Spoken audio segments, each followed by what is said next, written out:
The FBI starts to get closely interested in the blind sheikh, as a number of tapes containing his sermons are discovered in the home of El Sayed Nosair, Rabbi Kaheni's killer. It was extremely difficult to get very close information.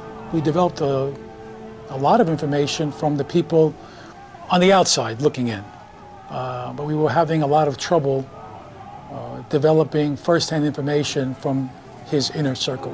The FBI decides to increase its surveillance of the sheikh, even managing to infiltrate his immediate circle, thanks to Emad Salem, the terrorist bomb maker who in reality is an undercover FBI agent, who manages to infiltrate the group and blend with the sheikh's faithful.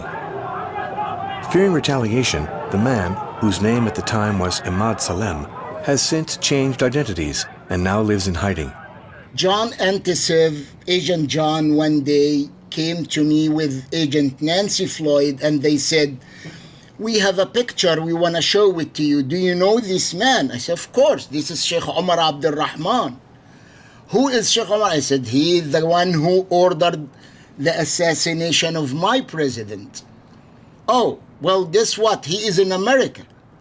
I said, "It's a surprise for me because I know that since he escaped from Egypt, he is being listed on the terrorist lists and he should not be in any country." They said, "Well, somehow he managed to come to America and he lives in New Jersey." To this day, I don't know why the blind sheikh was issued a U.S. visa to come to the United States. It's never been adequately explained. I don't think even the 9/11 Commission was able to get to the bottom of it. Acquitted for the murder, Nosair is still convicted for charges of gun possession and assault. I went to visit Sayyid Nosair in prison, and his cousins introduced me as a brother Emad, and Sayyid Nosair accepted me as a friend. They're saying, "Well, so, what next?" And he said, "What next? What next is up to you." Verbatim words on Sayyid Nosair, "I had done my part. Now it is your duty to do that jihad." Emad Salem gradually becomes part of the blind sheikh's inner circle. Emad continues to spend time with Islamist groups tied to the Al Farouk Mosque in Brooklyn and to El Nosair. Now totally infiltrated into the group, he cannot turn back. I was in Brooklyn with Ibrahim al-Gabroni. Ibrahim al-Gabroni is Sayyid Nosair's cousin. He said that we should start to do something, brother, so the government have some pressure and they don't put brother Sayyid in more troubles. So I said, "Sure, of course we should do something." He said, "Okay, do you know how to build a bomb?" I said, "Of course, that's what we do." He said, "Okay, I want you to build some bombs and I'll tell you later, what do you need?" So I said to Ibrahim al-Gabroni, "I need explosives, I need detonators, I need people to help me build the bombs, I need a safe place to build the bomb in." He said, "Okay, let me make some phone calls to Afghanistan." Sayyid Nosair described to me how to buy the ingredients in Chinatown. So I bought fuse, I bought some ingredients, and I went back to John Antisiv.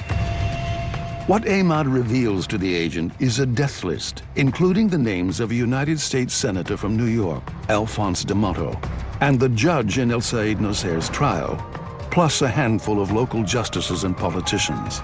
They wanted to kill 12 people. It was starting to really get intense.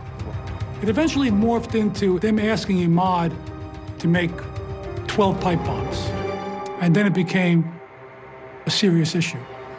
As an intelligence asset, what we say in our business, he was made promises that he did not have to testify in any type of criminal proceedings. And that's the way when we took him, we did not dispute that, knowing that at the time this would never go, there wouldn't be an issue anytime soon.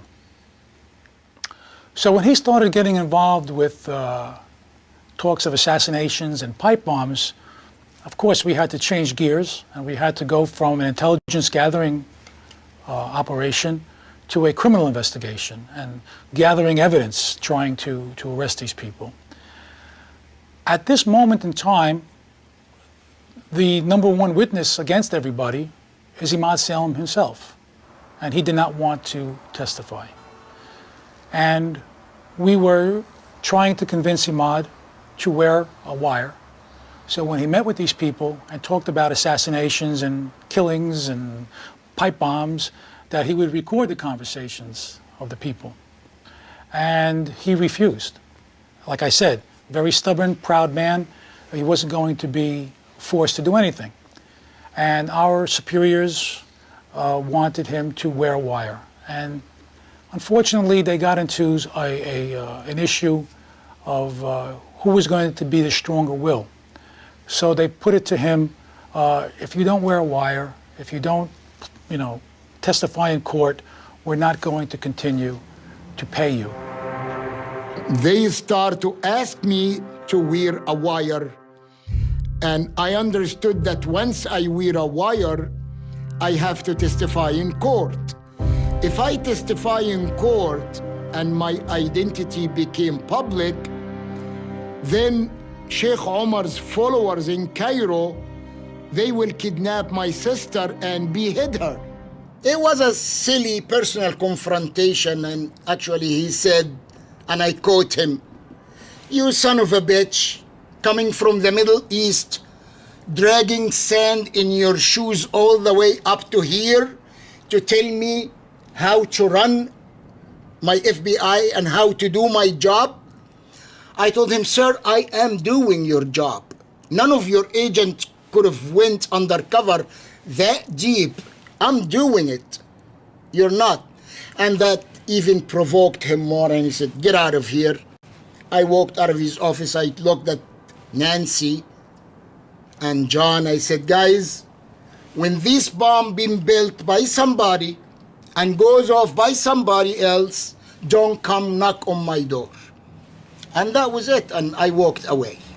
When I heard Emad was gone, I said, I can't believe it. I was so, disheartened and nervous and mad. I mean, I let them know exactly what I thought. And I said, "This is insane." I said, you have a guy that's worked his butt off getting us this information, and God only knows what else is out there, and we're stopping this?